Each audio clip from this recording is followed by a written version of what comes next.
Hi everyone, today I'm going to do a latte makeup tutorial and I've had loads of requests for this. It's something that's been trendy on social media now for about a month, which is quite a long time for a trend these days. In fact, we do need to discuss trends during this tutorial because we need to discuss because they're coming around way too thick and fast. Anyway, this is one that I can definitely get behind. It is a look that I've probably done since I launched my YouTube channel because I love those neutrals, I love the brown shades, and there is a new buzzword for it. It is basically caramel tones, brown tones. It's not revolutionary, but it is a really, really nice look. And I thought to do my take on it, I would use only drugstore makeup. So I've been to Superdrug and Boots here, which are the two main drugstores in the UK.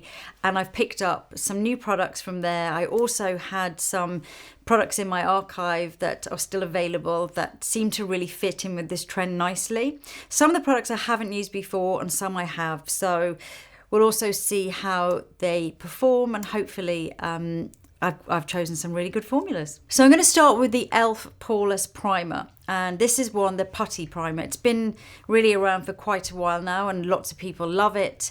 I am quite shiny today. I have put my SPF on this morning, a couple of hours ago, and I do look a little bit greasy. So this isn't particularly mattifying, but I thought I'd show you how I like to apply it. And I have tried this once before, so I wouldn't say it's tried and tested, but lots of people love it.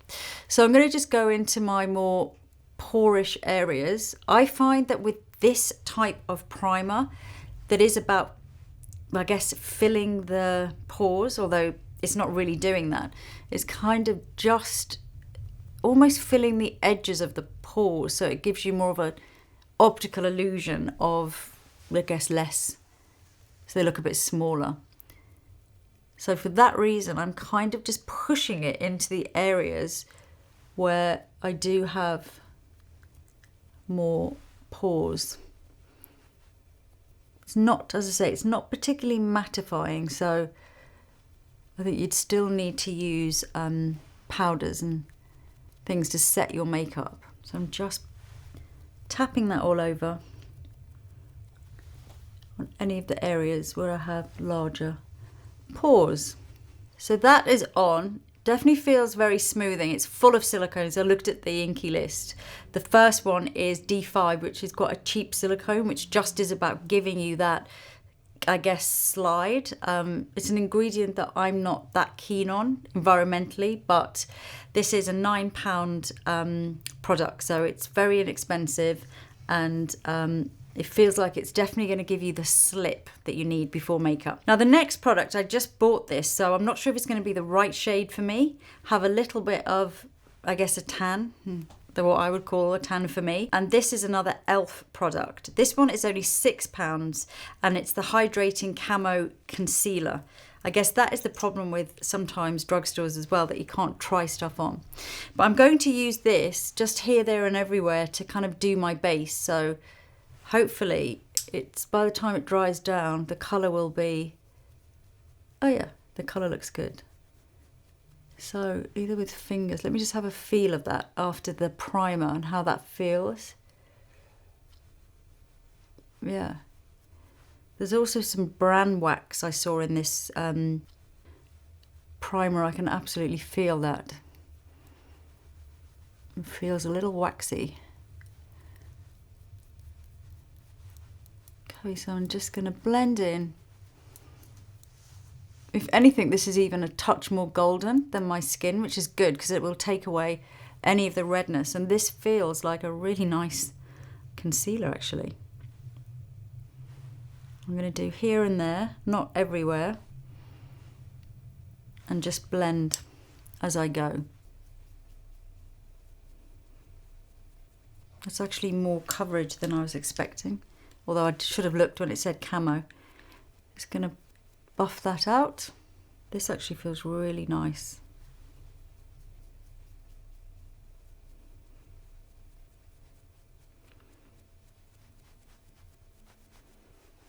Okay, this feels like a winner. I almost wish maybe I hadn't used the primer because I would have liked to have seen this go on I think this would go on really nicely anyway, and you actually wouldn't need a primer under it.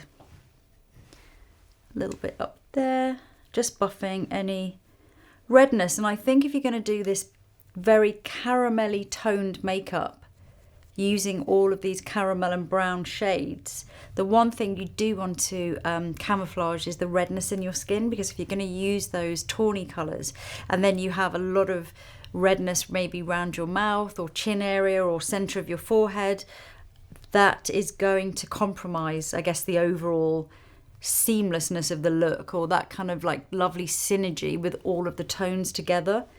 So just think about, if you do have the redness in the skin, maybe neutralising that and using a bit of coverage on that.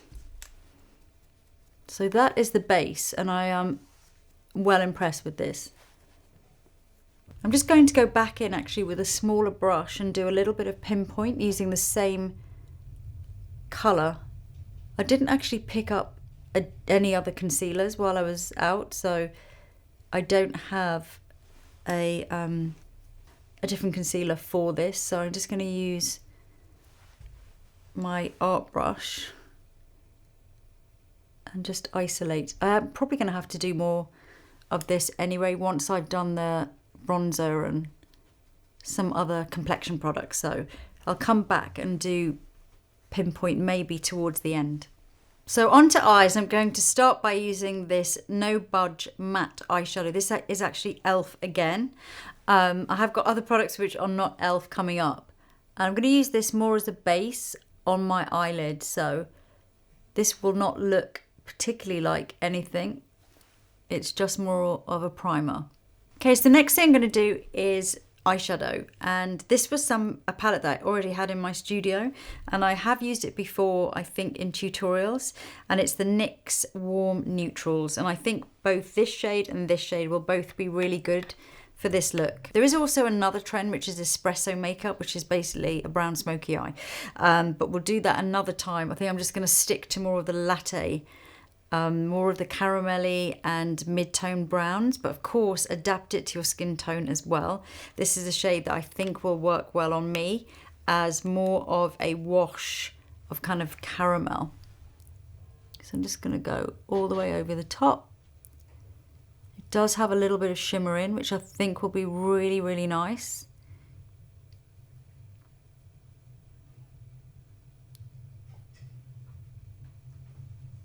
Yeah, that feels absolutely perfect.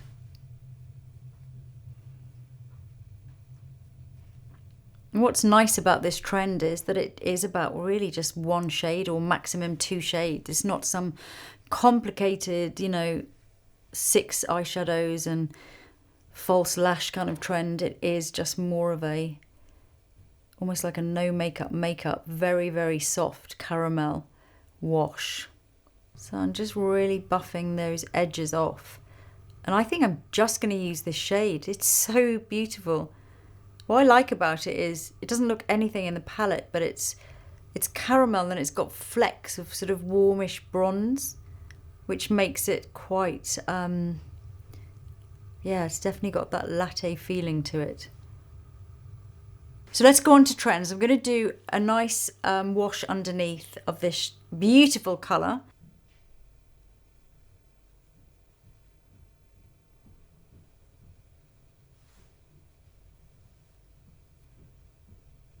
So now I'm just curling my eyelashes, and I've chosen the L'Oreal Telescopic Lift Mascara, which has got great reviews. I've not used it before, but anything that lifts is good by me. Oh, I like the brush. It's very skinny.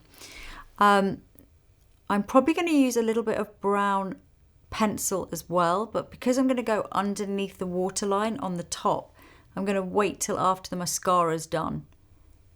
Oh, interesting brush. Actually, I need to look down a bit more for this, so got another mirror while I just get this. And again, it's quite a no makeup version of browns, so we're not going to go uber heavy with the mascara, more separating. I'm seeing I'm quite shiny. I love the finish of this all over concealer, but I will need powder. have to see if I've got a drugstore powder. I don't think I have, so I might have to cheat and use a more expensive one, but I'm going to get all my bronzer on first. So yeah, just taking those, it is a nice mascara. Feels like it's not dragging my lashes down either. Same through the lower lashes. Just catching each lash, but not overloading. Okay, I love this mascara. I think what's nice is that it's making the whole look feel elegant. Like I feel like if my lashes were overly laden, just with this brown wash, it would almost take away that beautiful, harmonious latte feel on the face. It would become something completely different. So I really like that. Next, I'm going to use a dark brown pencil. I'm just going to put this through my upper waterline, just to thicken the roots of the lashes, really. So not so you'll notice that it's a heavier makeup, but just so that we get a little bit more definition across the lash root there. So I'm going to do my brows in a moment, but before, obviously this base is very glowy. It's gorgeous. I love the finish, but I want to, while it's really glowy, I want to do some bronzer. I'm going to use a cream bronzer, and I've got the Sleek palette of contour, which I think will work really well. I'm going to use these two shades here, which I think is going to be a good colour combination, so not too dark. I'm going to just bring that across the centre of my nose. Don't want it to go too kind of orangey. In fact, I'm going to go a touch lighter than the first one I used. I'm going to use this middle one because it seems to have the least amount of yellow and orange in it. And I think the trick with this is really blending it. So just going to go across my nose, onto my cheeks.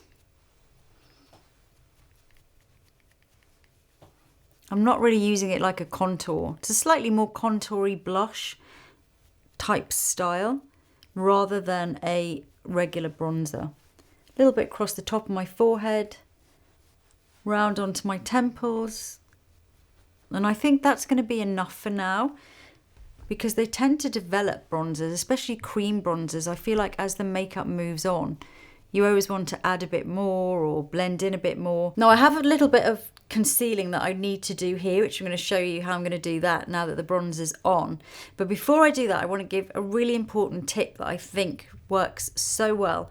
Not everyone suits brown makeup on the eyes, the lips and the cheeks. Particularly, it can be quite deadening once you do the lips in that brownie style, and then everything starts to look a little bit flat. So it's not for everyone. Everyone can wear it, but you might have to cheat a little bit.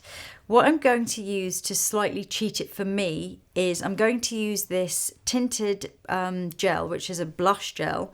I just bought this afternoon because I thought, oh, it looks so bright, but I think it's going to work brilliantly.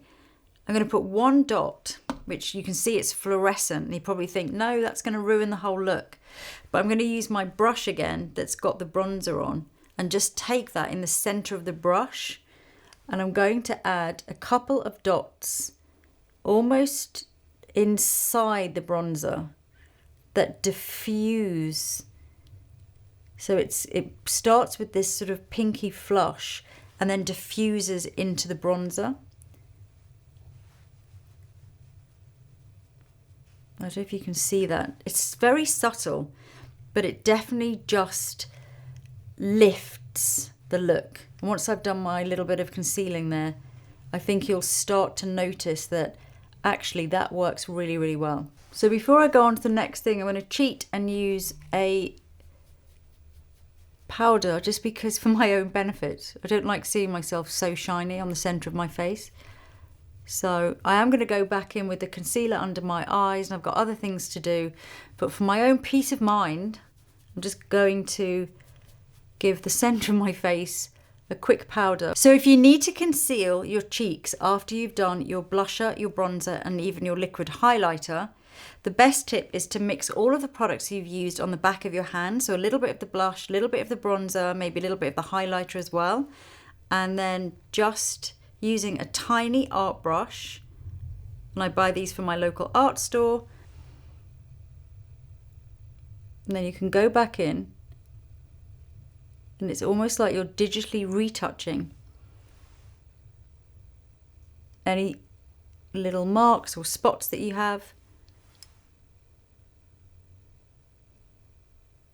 But they will actually match the colour of the surrounding skin.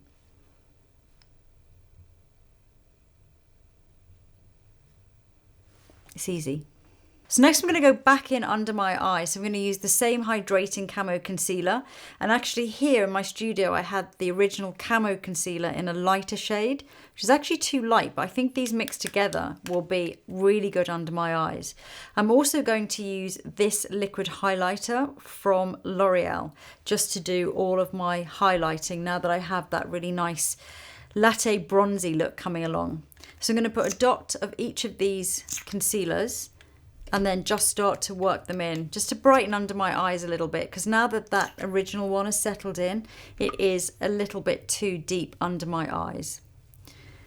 And I think this is actually quite a nice time for me to, I wanted to talk about trends and I forgot while I was focusing and concentrating on the makeup. So now is a good time. So what are my thoughts on all of these trends that are coming through so thick and fast? I think as a makeup historian and just someone who loves makeup, and I'd really love your comments on this as well, I am loving it because it historically is such an interesting time.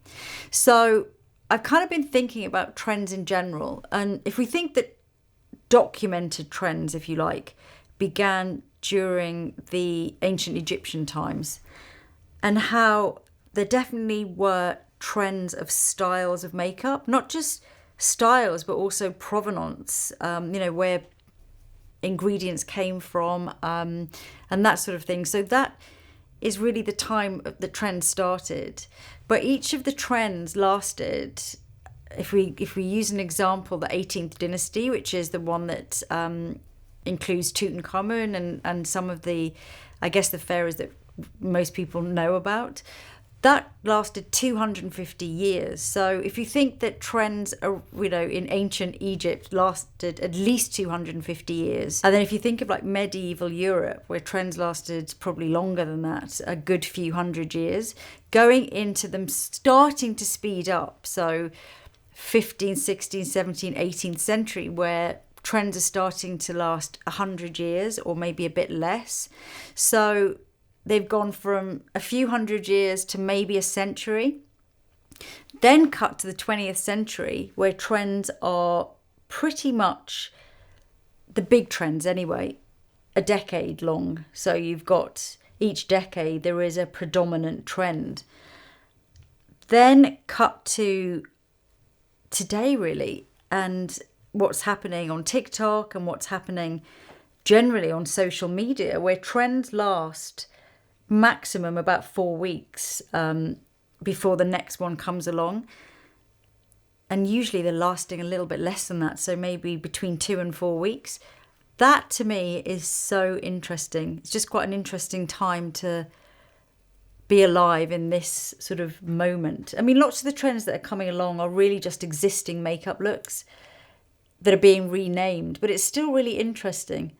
So as long as you take it all with a pinch of salt, I mean, it's all kind of fun and a combination of marketing and fun. So as long as you can take it all with a pinch of salt and not take it too seriously, because genuine trends these days, in my opinion, are technology-led, whether it be the medium that they're presented on, so whether it is something like a social media platform or an AI platform or whatever, or it's the science, it's the technology of the formulas. So anyway, that's just my 2 cents on trends and what's happening at the moment. But I would love your opinion as well in the comments, which I'll find ultimately fascinating. So before I go back in with my final powdering, I'm using the L'Oreal highlighter. This is going to give it quite a nice sheen. It's going to go on the top of the cheekbones, Now, because I don't want this to look too separated from the bronzer and the highlighter, sorry, the bronzer and the blush, I'm going to use the same brush again. So this already has a little bit of the blush on, it already has the bronzer on. And this will just help me again to keep everything really nicely in synergy. So it's not becoming about just a bog standard sort of highlightery look. It has that bronziness to it. So for brows, I'm just going to use this Maybelline Tinted Eyebrow Gel. I did buy another one from quite a really, really cheap brand in Superdrug, but it actually was green when it went on my brows. So I'm switching to this one, which I know is a good colour for me.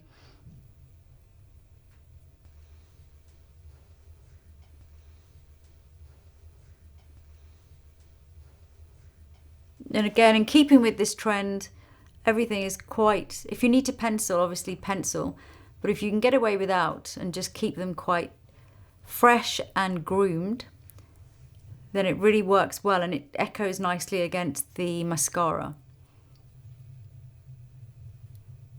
So that is my brows. That is my brows done. That's my brows done, I should say. So on to lips, and I've chosen a NYX lip pencil and a NYX gloss, both in a brownie shade. So I'm going to start with a pencil.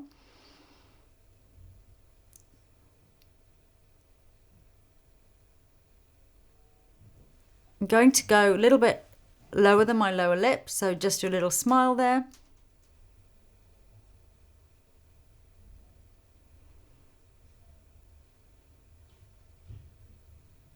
I was kind of going with that shade that when you drink a cappuccino and you get that kind of, or a coffee, and you get that little bit of brownie thing around your lip, you're left with that kind of a shade. And I think this is a really good colour for that.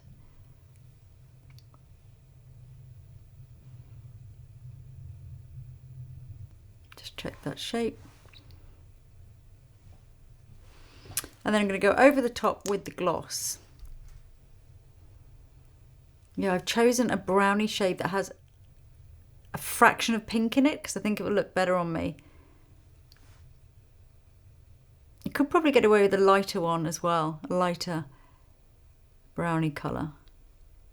So I've taken my hair down. I'm just going to add a touch more lip liner. I think this trend definitely has a visible lip liner. It's a nod to the 90s. So if that's something that you really just don't like, or you don't like it on you, then adapt it and make it you. And I think that's the thing to take away from trends now, because they're coming so thick and fast.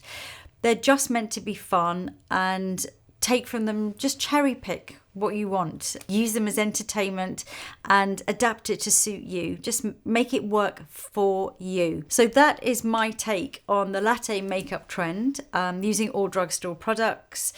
It's a trend that I really like. I guess it's because it is quite me. It's a look that suits so many people. Obviously adapt the tones to suit your skin tone, but it is a very wearable, very flattering look. And if you need to add those touches of pink here and there, or you just need to lift it a little bit, which I think you'll find lots of people do, then do it. Just add little bits of extra colour in there to make it work for you and your skin tone. And that is it. Please do let me know in the comments what you think of this look and what you think of trends in general. And if you have any products that you're absolutely loving at the moment to create this type of a look, do let us all know too. So until next time, I shall see you soon. Bye.